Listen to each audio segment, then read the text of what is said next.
In this lesson, what we want to focus on right now is building our PayPal buttons. So first of all, you need to know just a touch of HTML coding in order to make this work. You'll notice that it has design, which is what we're looking at here on this particular tab. If I click on this HTML code, let me just scroll down a little bit so you can see. I click on HTML code and you're going to see this vegetable soup showing up here. Now this is where I'm going to install my PayPal button. And in order to mark it so that I can see clearly where exactly to put my PayPal button, I'm going to mark it on my design layer. So if I click back on my design layer, let's say I want to put my PayPal button here. What I'll do is, because I don't really need all this text here, I can delete all that.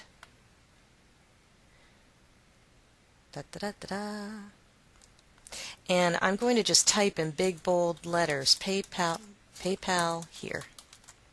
So that way when I go back to my HTML code and I scroll down, I'm going to be able to see where my PayPal button is. You see how it's it's very difficult to see exactly where the information is. If I scroll over, maybe I'll see a little better. And I'm looking for PayPal here.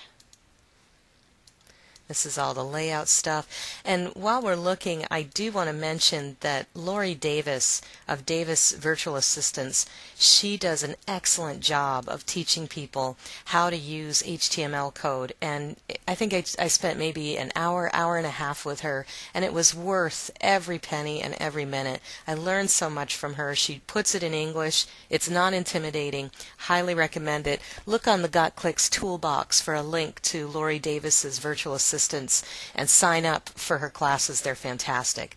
You can see right here that I found my text finally. So my PayPal here. So now when I go to get my HTML code to put my button in, I'm going to know exactly where that is in my whole design scheme for my website. So now let's head out to PayPal. I've got my account open. Let me expand my screen here. And you can see I've signed in. PayPal is really nice to use if you're just starting because you don't need to have any upfront money. They take a percentage of whatever you sell, and they can accept credit cards. It doesn't have to be somebody who just has a PayPal account. They can also have Visa or MasterCard. So that's a really nice feature about them.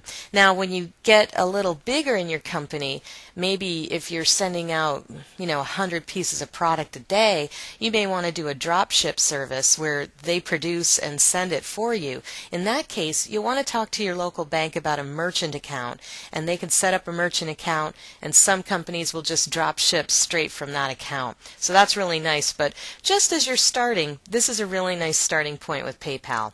So what I do is I click on this Merchant Services button here.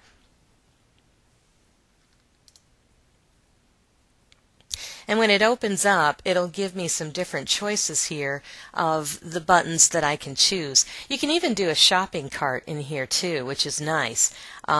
So just make sure that you get in here and play around a little bit so that you can see the different options.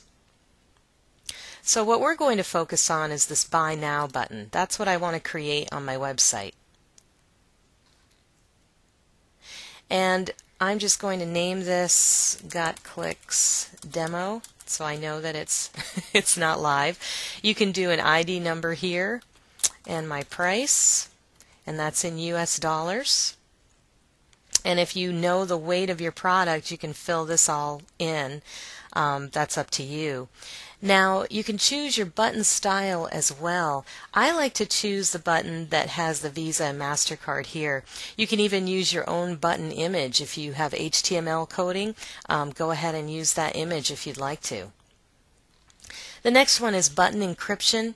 It asks if your item price and details are encrypted and cannot be altered. I personally choose this. If you don't want them encrypted and you want to modify HTML coding, if it's something that you modify all the time, then you may want to select this option. Shipping, when you first register into PayPal, they ask you all kinds of different questions about your product, and you can put your shipping calculations into the profile so that customers have shipping added right to the cost. Sales tax, we have Vermont sales tax, so again, I've calculated that and set it up already in my profile. Once I have that information, I just create my button.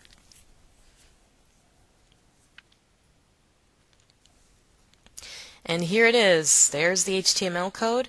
So all I do is I click and drag my mouse all the way down. And on my keyboard, I hit Control-C to copy it. Now I'm going to go back to my website. And remember where we marked PayPal here? I'll go into my HTML code, and I'm going to look for that PayPal here button that we had. There it is. So what I'll do is I put my cursor right in front of the PayPal here. I'm on my keyboard. I hit Control-V, V as in Victor, and there, I've got my button. And I'm also going to delete this PayPal here because I don't need that marker anymore.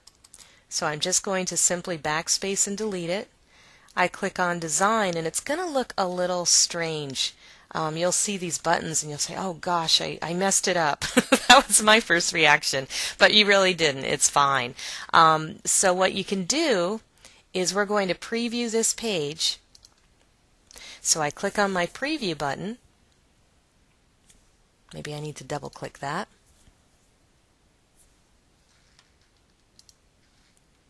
And it's loading all my information in here into the website. And remember, when we click on preview, it always takes us back to the home page. So I'm going to go into my hyperlink to my internal page that we've just created. And if I scroll down, my PayPal button is not there. Okay. Wonder what happened. Oh, you know what happened? I didn't click save. That's what the whole problem is. So when I go back here, I've got to hit save.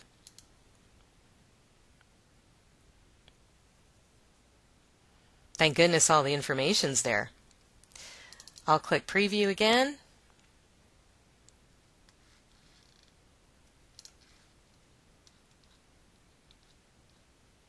Click start here. And there it is. So that save button is really important for you to remember. If I click on the Buy Now button, it's going to take me right out to PayPal and right into my account. So if a customer comes in, they can process their information right here from PayPal. So that's it. Very easy to use. I hope you've enjoyed this lesson on building your website. The next step is marketing.